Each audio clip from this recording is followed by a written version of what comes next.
सुप्रभात बच्चों, मैं सुनीता झा आपकी हिंदी शिक्षिका आज एक ऐसे निबंध के साथ आई हूँ जो किसी एक बोर्ड में बंधा हुआ नहीं है। ना तो वो आईसीएसई के लिए है, ना सीबीएसई के लिए है, ना ही सिर्फ बिहार बोर्ड के लिए है। ये किसी भी बोर्ड के किसी भी पाठ्यक्रम में सम्मिलित किया जाता रहा है बहुत सालों से।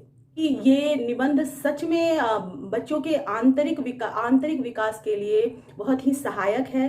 बच्चों, इस निबंध को लिखा है सरदार पूर्ण सिंह ने।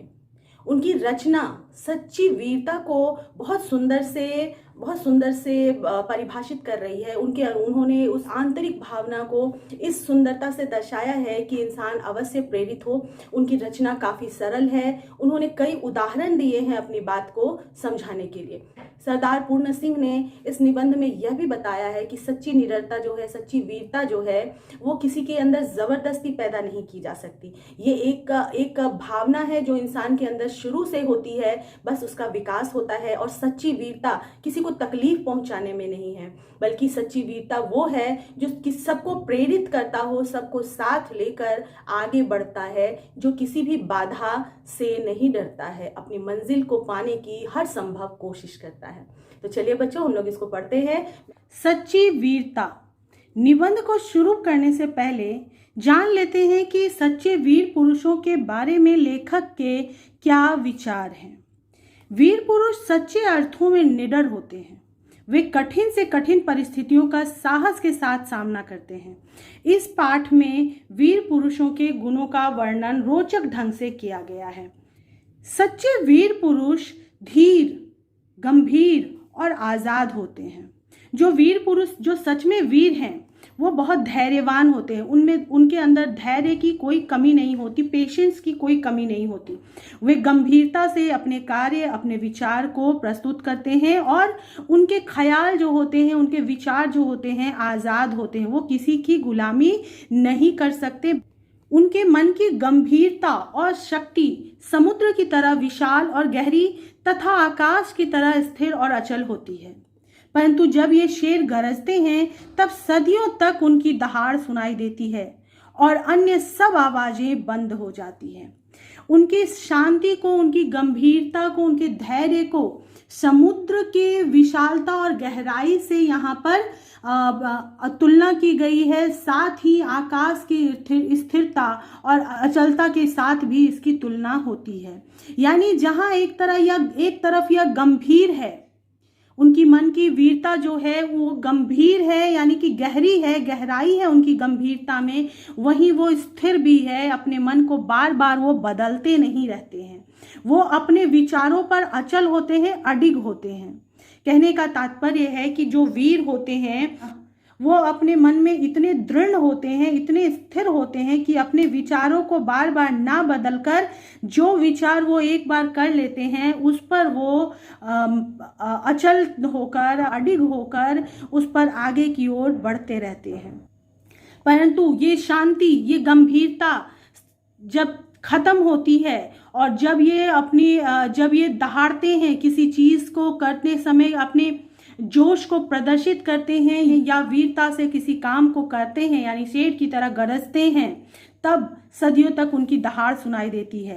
कहने का मतलब तो उनके किए वो कार्य जो होते हैं, वो बातें जो होती है, वो सदियों तक लोग उसे याद रखते हैं और अन्य सब आवाजें बंद हो जाती हैं। और जब उनकी आवाज आती है और जब लोग उन्हें सुनना शुरू करते हैं तो उसके बाद उस समय और किसी की आवाज उन कानों तक पहुंचना असंभव होता है और कुछ सुनाई नहीं देता। एक बार एक बागी गुलाम और एक बादशाह के बीच बातचीत हुई।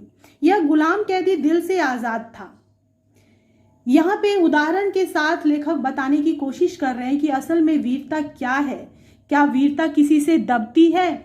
क्या वीरता ऐसी चीज है जो एक बादशाह के सामने आकर झुक जाए? तो ये दर्शाने के लिए यहाँ पर एक उदाहरण दिया है लेखक ने। एक बार एक बागी गुलाम, बागी मतलब जो विद्रोही होता है, विद्रोह करता है, एक बादशाह के साथ एक बागी गुलाम की बात होती है। यह गुलाम कैदी दिल से आजाद था। ये कैदी कैद में तो था राजा के, लेकिन उसका दिल जो था वो किसी की कैद में नहीं था, वो आजाद था। बादशाह ने कहा, मैं तुमको अभी जान से मार डालूंगा, तुम क्या कर सकते हो? बादशाह ने उसे डराने की कोशिश की, उसके दिल में दहशत पैदा करने की कोशिश की। गुलाम बोला, हाँ मैं फांसी पर चढ़ जाऊंगा, पर तुम्हारा तिरस्कार तब भी करूंगा। लेकिन गुलाम डरे बगैर बोला कि ठीक है, तुम मुझे फांसी पर चढ़ा दोगे, चढ़ा दो, लेकिन मैं तब भी तुम्हारा तिरस्कार करूंगा, अपमान करूंगा। इस गुलाम ने दुनिया के बादशाहों की हद दिखला दी। कहने का मतलब है, बादशाह जो सोचते हैं कि वो इंसान के रूह तक को कैद करके रख सकते हैं, वो सब पर अपना अधिकार जमा सकते हैं, तो इस गुलाम ने दिखा दिया कि एक बादशाह की बादशाहत किसी के दिल पर नहीं हो सकती। बस इतने ही जोर और इतनी ही शेखी पर ये झूठे राजा मार पीट कर कायर लोगों को डराते हैं। और राजा जो होते हैं, जो सच में राजा ना होकर सिर्फ राजा के पद पर बैठे हैं, ऐसे राजा अपना सम्मान बनाए रखने के लिए कुछ खास कार्य तो नहीं करते, बल्कि वो क्या करते हैं, अपनी शेखी यानी कि अपना बड़प्पन दिखाने के लिए वो क्या करते हैं कि दूसरे लोगों को, जो कायर हैं, जो सामान्य लोग हैं, उन लोगों को मारते पीटते और डरा कर रखते हैं।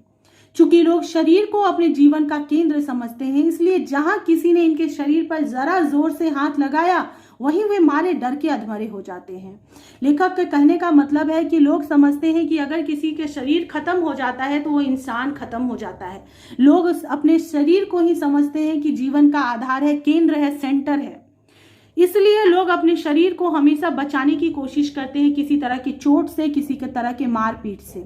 और इसी डर का फायदा ऐसे राजा उठाते हैं, उनके शरीर पर मारते हैं, पीटते हैं, और अपनी शरीर की रक्षा के लिए ही ये लोग इन राजाओं की ऊपरी मन से पूजा करते हैं। और ये लोग फिर इस डर से कि ये राजा हमें मारे नहीं, हमारे साथ बुरा बर्ताव ना करे, ऐसे राजाओं को स्वीकार कर लेते हैं। सच्चे वीर अपने प्रेम के जोर से लोगों के दिलों को सदा के लिए बांध देते हैं। फौज, तोप, बंदूक आदि के बिना ही वे शहंशाह होते हैं। कहने का मतलब, जो वीर होते हैं असल में उनको लोग ऐसे ही प्यार करते हैं क्योंकि उनका कार्य प्यार करने के लायक होता है, सराहनीय होता है। उनको किसी तरह की फौज या तोप की जरूरत नहीं होती। बिना किसी सेना के वे लोगों के दिलों के ऊपर अपनी बादशाहत, अपना राज कायम करते हैं। मंसूर ने अपनी मौज में आकर कहा कि मैं खुदा हूं। अब यहाँ एक और उदाहरण दिया गया है मंसूर नाम के एक फकीर का, एक इंसान का। वो कहता है कि मैं खुदा हूं। दुनियावी बादशाह ने कहा, दुनियावी बादशाह मतलब इस दुनिया के बादशाह, जो दुनियादारी के में सामने से लोगों को दिख रहा है कि राजा है, उस राजा ने कहा यह काफिर है। काफिर जो भगवानों को नहीं मानते, देवता को नहीं मानते। तो दुनियावी बादशाह यानी कि सांसारिक राजा ने कहा कि यह काफिर है, यह देवता को नहीं मानता। मगर मंसूर ने अपने कलाम को बंद ना किया। मगर मंसूर जो बार बार कह रहा था कि मैं खुदा हूं, उस बात को बोलना बंद नहीं किया। ना तो वो बादशाह से डरा, ना इस बात से डरा कि लोग उसे नास्तिक कहेंगे, काफिर कहेंगे। पत्थर मार मार कर दुनिया ने उसके शरीर की बुरी दशा की, परंतु उस मर्द के मुंह से हर बार यही शब्द निकला, अनलहक अनलहक अहम ब्रह्मास्मि, मैं ही ब्रह्म हूं।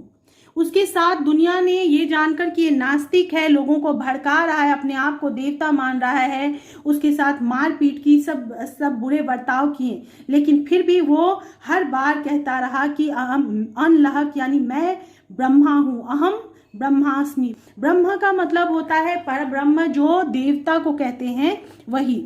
मैं इस दुनिया का संचालक हूं, मैं इस दुनिया का रचयिता हूं, मैं ही ब्रह्म हूं। मंसूर का सूली पर चढ़ना उसके लिए सिर्फ खेल था। इसीलिए मंसूर अपने आप को भगवान, देवता के तुल्य मानता था। अपनी इच्छा से वो ब्रह्म था, इसलिए उसको सूली पर चढ़ना या मर जाना उसके लिए कोई बड़ी बात नहीं थी। उसे इस बात का डर भी नहीं था कि उसके लिए ये सब मात्र एक खेल के समान था।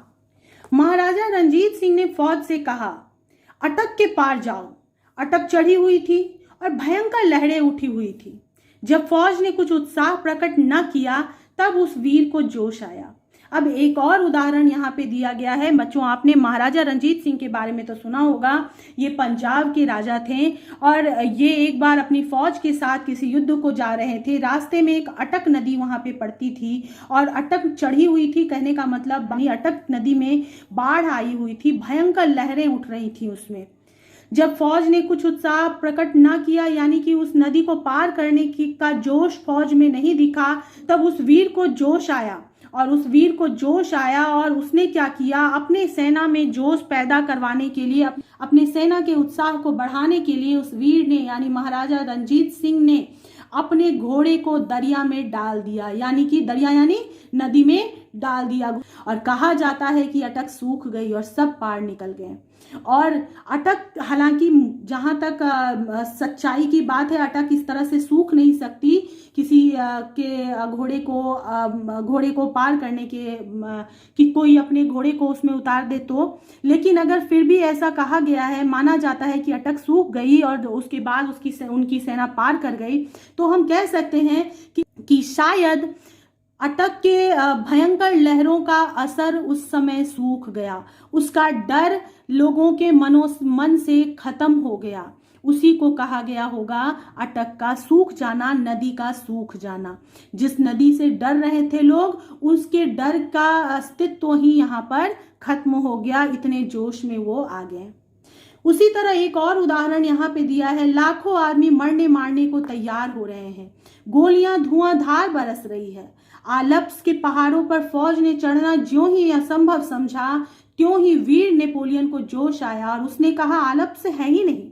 फौज को निश्चय हो गया कि आल्प्स नहीं है और सब लोग पहाड़ के पार हो गए। कहने का मतलब कि एक युद्ध जारी था, युद्ध की भयंकरता अपने चरम पर थी, लेकिन जब वो आगे बढ़ रहे थे युद्ध करते हुए, उनके रास्ते में आल्प्स नाम का पहाड़ आ गया और फौज के हौसले पस्त होने लगे। उन्हें लगा कि अब वो नहीं चढ़ पाएंगे, इस पहाड़ को पार नहीं कर पाएंगे।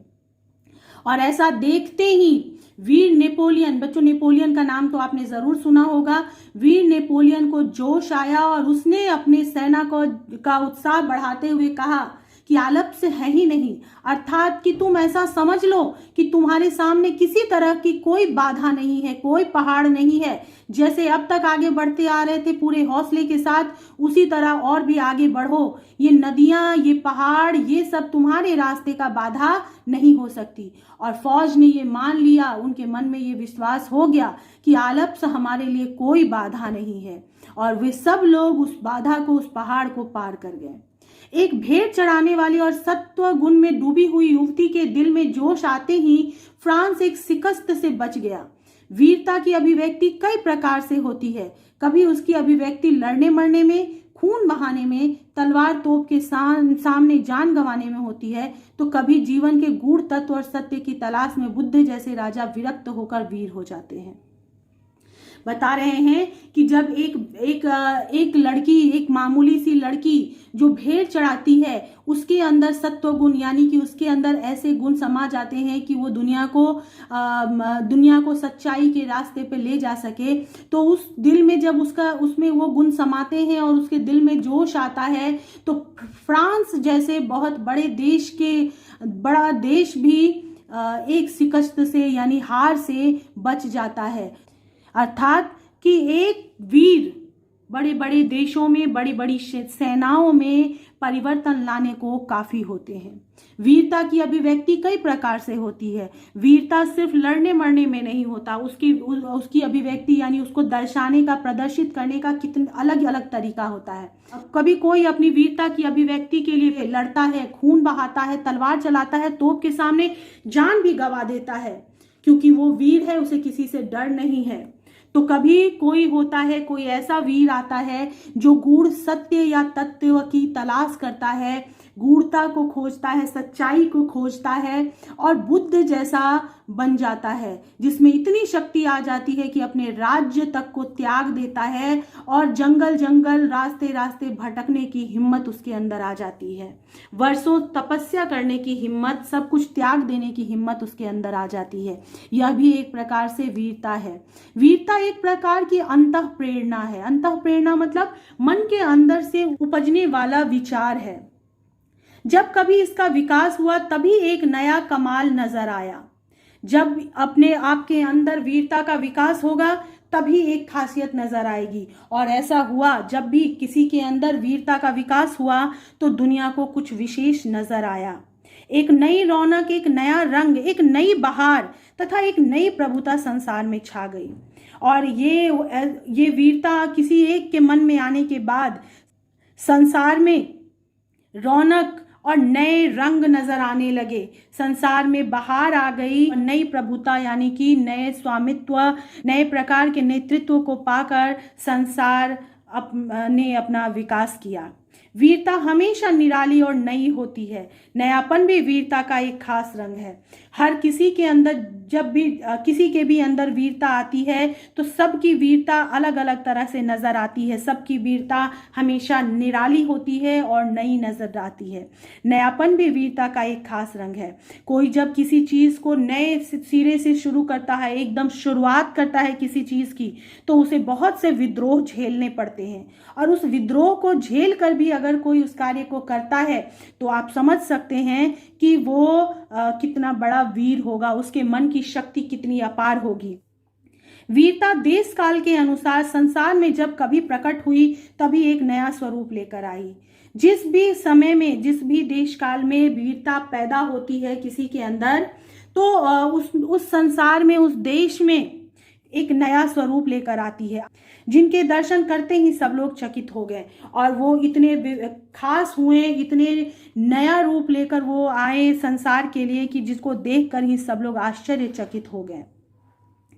वीर पुरुष का दिल सबका दिल हो जाता है, उसका मन सबका मन हो जाता है। अर्थात वीर पुरुष सिर्फ अपने लिए नहीं सोचते, वो सारी दुनिया के लिए सोचते हैं। इसलिए सबका दिल उस वीर पुरुष के दिल से मिलता है, उनके विचारों को मानता है।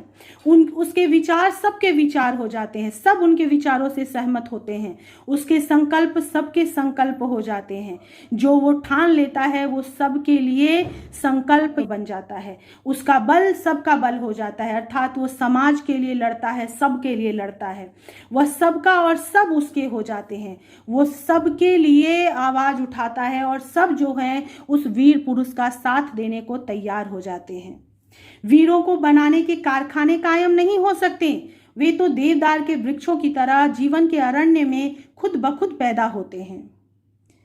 कहने का मतलब है वीर किसी को कोई बना नहीं सकता, उसके लिए कोई कारखाना नहीं है, कोई मशीन नहीं है, वो तो अपने आप पैदा होते हैं। जैसे देवदार के वृक्ष, आपने लंबे लंबे वृक्ष देखे होंगे जंगलों में, जिसको कोई लगाता नहीं है, वो जंगल में अपने आप पैदा होते हैं। और ना तो उन पेड़ों को किसी के पानी की जरूरत होती है, ना ऐसा उसकी इच्छा होती है कि कोई उसमें दूध डाले, पानी डाले या उसकी देखभाल करे। वो अपने आप विकसित होते हैं और बहुत ऊंचाई तक जाते हैं। बिल्कुल उसी तरह जो वीर होते हैं उन्हें जरूरत नहीं होती है किसी की सहायता की।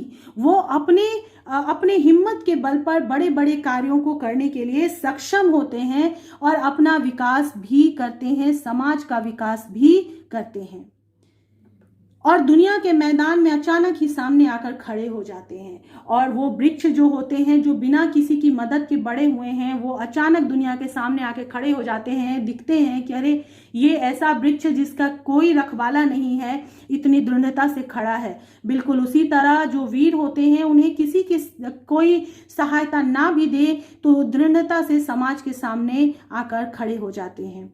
हर बार दिखावा और नाम के लिए छाती ठोककर आगे बढ़ना और फिर पीछे हटना पहले दर्जे की बुजदिली है। बुजदिली मतलब कमजोरी। यानी कि कोई अगर ये बोलता है कि मैं बहुत बड़ा वीर हूं और किसी काम के लिए आगे बढ़ जाता है, लेकिन फिर कुछ समय बाद उस परिस्थिति से डरकर अगर पीछे हट जाता है, यानी उस कार्य को छोड़ देता है, तो इससे बड़ी कमजोरी, बुजदिली, डरपोक होना और कुछ हो ही नहीं सकता। वीर तो यह समझता है कि मनुष्य का जीवन जरा सी चीज है, यानी कि वीरों के विचार से जीवन का कोई विशेष महत्व नहीं है, वह छोटी सी चीज है, वह सिर्फ एक बार के लिए काफी है। अगर जीवन एक बार भी मिल जाए तो वो इतने बड़े बड़े कार्य कर जाते हैं कि युगों तक लोग उसे याद रखते हैं, उसे बार बार उनकी जीवन की जरूरत नहीं है। बंदूक में केवल एक गोली है, उसे एक बार ही प्रयोग किया जा सकता है।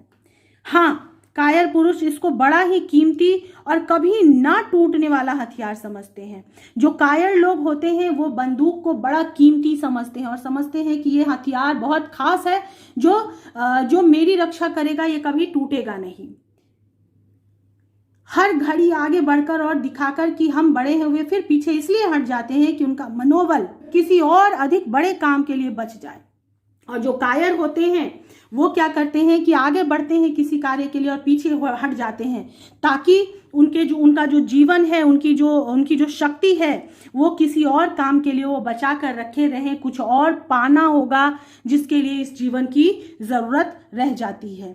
लेकिन वीरों के साथ ऐसा नहीं होता। वो नहीं सोचते हैं कि मेरा जीवन बचे ताकि आगे मैं बहुत कुछ पा जाऊं।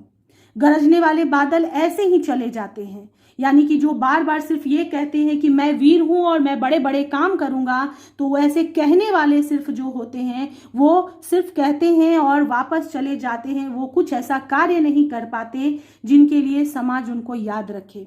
परंतु बरसने वाले बादल, जो बादल बरसते हैं, जो बिना हल्ला किए आते हैं, बरसते हैं, खेतों को पानी देते हैं, जीवन देते हैं, हरियाली देते हैं, वह जरा सी देर में मूसलाधार वर्षा करके चले जाते हैं, सबको सुख से तृप्त करके चले जाते हैं। कहने का मतलब है कि जो बादल बरसने वाले होते हैं, जो कार्य करने वाले वीर होते हैं, जो सच में कुछ कर गुजरते हैं, उन्हें बहुत लंबी जिंदगी की जरूरत नहीं होती है। वो छोटी सी ही जिंदगी में, यानी जरा सी देर में इतना कुछ कर जाते हैं, मूसलाधार बारिश की तरह, कि संसार उन्हें सदा के लिए याद करके रखता है। वीर पुरुष का शरीर कुदरत की समस्त ताकतों का भंडार है। कुदरत यानी प्रकृति, यानी कि प्रकृति के द्वारा दिए गए समस्त ताकतों का भंडार उसी शरीर में होता है। यानी उनके मन की शक्ति उनके शरीर को इतना ताकतवर बना देती है कि ऐसा लगता है कि कुदरत की सारी शक्ति उसी में है। कुदरत का यह केंद्र हिल नहीं सकता, यानी उनका जो शरीर है वो एक बार आगे बढ़कर किसी कार्य को छोड़कर पीछे नहीं हट सकता। सूर्य का चक्कर हिल जाए तो हिल जाए, यानी सूर्य अपने रास्ते से हट जाए, वो जो अपनी जगह पर परिक्रमा करता है उस जगह को छोड़कर कहीं और परिक्रमा करने के लिए चला जाए, जो कि असंभव है। लेकिन जो वीर होते हैं वो अपने रास्ते से नहीं हटते। यहाँ बताया गया है कि वीरों का अपने रास्ते से हट जाना बिल्कुल असंभव है, बिल्कुल उसी तरह जैसे सूर्य अपने रास्ते को छोड़ दे। परंतु वीर के दिल में जो दैवीय केंद्र है वह अचल है, यानी कि जो भगवान के द्वारा दिया हुआ जो शक्ति उसके मन में है वो उसे एकदम अचल बनाता है, अपने रास्ते पर अडिग बनाता है। कुदरत की नीति चाहे विकसित होकर अपने बल को नष्ट करने की हो, मगर वीरों की नीति बल को हर तरह से इकट्ठा करने और बढ़ाने की होती है। हम जानते हैं कि प्रकृति का नियम है कि जो चीज विकसित होता है, जो चीज जन्म लेता है, उसका अंत भी अवश्य होता है।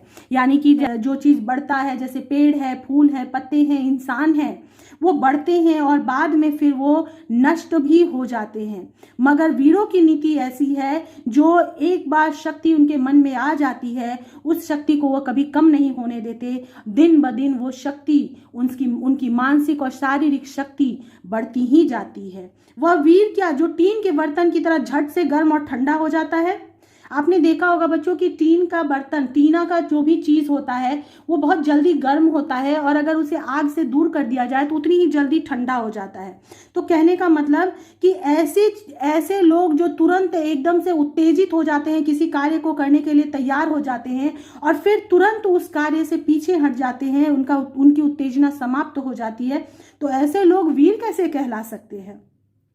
वीर तो वो होंगे ना जो अपने बात को, जो उन्होंने सोच लिया उस पर आगे बढ़ते जाए। सदियों नीचे आग जलती हो तो भी शायद गर्म हो, और वो झूठ मूठ में दिखावा के लिए या बिना किसी कारण के उत्तेजित भी नहीं होते। यहाँ सदियों आग जलती है, सदियों की जो बुराइयां होती हैं, सालों की जो तकलीफें होती हैं, वो उन वीरों को उत्तेजित करती हैं उनका विरोध करने के लिए। और हजारों वर्ष बर्फ उस पर जमती रहे तो भी क्या मजाल जो उसकी बानी ठंडी हो। और जब वो सदियों की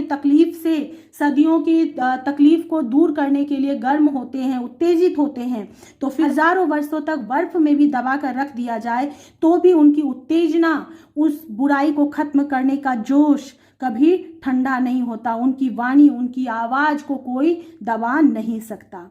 उसे खुद गर्म और सर्द होने से क्या मतलब। सत्य की सदा जीत होती है, यह भी वीरता का एक चिन्ह है। उसने जो भी सोचा है उसका दृढ़ निश्चय है, इसमें गर्म और सर्द होने का कोई मतलब ही नहीं है। अब ये बात हम हमेशा से सुनते आए हैं, सत्य की सदा जीत होती है। संस्कृत में कहते हैं सत्यमेव जयते, यानी कि सत्य ही जीतता है। तो ये बात भी जो है ना वो वीरता को ही दर्शाता है। विजयी वही होती है जहां पवित्रता और प्रेम है। कहने का मतलब है कि ये बात तो सब मानते हैं कि सत्य की ही जीत होती है। तो पवित्रता जहां है, यानी कि जहां सच्चाई है, जहां अपने बात पर दृढ़ रहने, प्रेम करने वाले लोग ही विजयी होते हैं, जीतते हैं। और जो सच कहते हैं, सच बोलते हैं, पवित्र होते हैं, वो सच में असल में वही वीर होते हैं। दुनिया धर्म और अटल आध्यात्मिक नियमों पर खड़ी है। ये दुनिया जो है वो धर्म पर ही टिकी हुई है। अटल मतलब होता है जिसको टाला ना जा सके, डिगाया ना जा सके, हिलाया ना जा सके। आध्यात्मिक अर्थात आध्यात्म की ओर आगे बढ़ने वाले नियमों पर ही दुनिया खड़ी है। जो अपने आप को उन नियमों के साथ अभिन्न करके रहता है उसी की विजय होती है। अर्थात जो अपने आप को उस धर्म और उस अध्यात्म से जोड़े रखता है, उनसे अलग नहीं होता, भिन्न नहीं होता, अंत में जाकर उन्हीं की जीत होती है, वही विजय कहलाते हैं। जब हम कभी वीरों का हाल सुनते हैं तब हमारे अंदर भी वीरता की लहरें उठती हैं। हम किसी की वीरता के बारे में सुनते हैं तो हम भी जोश में आ जाते हैं कि अरे वाह, ऐसा किया, मैं भी ऐसा कर सकता। वीरता का रंग चढ़ जाता है, परंतु प्रायः वह चिरस्थायी नहीं होता। हम जब 15 अगस्त या 26 जनवरी को झंडा फहराते हैं और उस दिन जोश भरे भाषण और गाने सुनते हैं तो हमें लगता है कि अरे हम भी वीर हैं, हम भी देश के लिए कुछ कर सकते हैं। लेकिन क्या होता है कि जैसे ही वह स्वतंत्रता दिवस, गणतंत्रता दिवस का उत्सव खत्म होता है, हमारा वो जोश भी ठंडा हो जाता है। चिरस्थायी का मतलब लंबे समय तक नहीं टिकता है। मतलब हम पर जो जोश चढ़ता है अचानक से, वो तुरंत ही खत्म भी हो जाता है। इसका कारण यही है कि हम सबको केवल दिखावे के लिए वीर बनना चाहते हैं। यहाँ पे सब होना चाहिए बच्चों। हम सब केवल दिखावे के लिए वीर बनना चाहते हैं। कहने का मतलब है ये अचानक से जोश आना और अचानक से ठंडा हो जाने का मतलब ये है कि हम सच में वीर हैं नहीं। हम सिर्फ लोगों को दिखाने के लिए, खुद को वीर साबित करने के लिए बताते हैं कि नहीं, हम में भी इतना जोश है। और दिखावे की चीज ज्यादा दिन तक नहीं टिकती, ये सबको पता है। टीन के बर्तन का स्वभाव छोड़कर अपने जीवन के केंद्र में निवास करो। लेखक हमें ये संदेश दे रहे हैं कि जो टीन के बर्तन के समान आपका स्वभाव है, हमारा स्वभाव है, उसे हमें बदल देना चाहिए। तुरंत में जोश में आना, तुरंत ही अपने विचारों को छोड़ देना, इस आदत को त्याग देना ही हमारे लिए श्रेष्ठ है। और जीवन के केंद्र में निवास करो, यानी अपने मन में एक ऐसी केंद्र को तैयार करो जो आपको सदैव शक्ति देती रहे, प्रदान करती रहे। और सच्चाई की चट्टान पर दृढ़ता से खड़े हो जाओ और हर डर को छोड़कर, हर विचार को त्याग कर जो सच है उसका साथ दो। और जो सच्चाई रूपी चट्टान है, जो पत्थर है जिसको सच्चाई मानते हैं, भले वो कठोर है, वो नर्म गद्दों की तरह आरामदायक नहीं है, कठोर है, लेकिन फिर भी उसी कठोरता पर दृढ़ता से, यानी कि पूरी शक्ति से खड़े हो जाओ। उस सच्चाई को स्वीकार कर लो। बाहर की सतह को छोड़कर जीवन की तहों में घुसो। बाहरी दिखावा को छोड़कर अंदर जीवन के तह, यानी कि जीवन के अंदरी भाग में घुसो और तब नए रंग खिलेंगे। तब तुम देख पाओगे कि दुनिया में और कौन कौन से रंग हैं और ये कैसे दुनिया में सबको खुशियां प्रदान कर सकते हैं। तो बच्चों, हमने पूरे निबंध को पढ़ लिया, समझ भी लिया, इनकी सुंदर रचना, साथ ही सुंदर शब्दों का चयन हमने देखा, हमने पढ़ा। और मैं ज़रूर ये कामना करूँगी कि आपके अंदर भी इस तरह की निडरता और इस तरह का हौसला पैदा हो जो आपकी राह की हर बाधा को दूर करे, आपको आगे बढ़ने में सहायक हो। इसी आशा, इसी उम्मीद के साथ मैं भी आप लोगों को बाय करूँगी और फिर मिलते हैं किसी और वीडियो में, किसी और पाठ के साथ।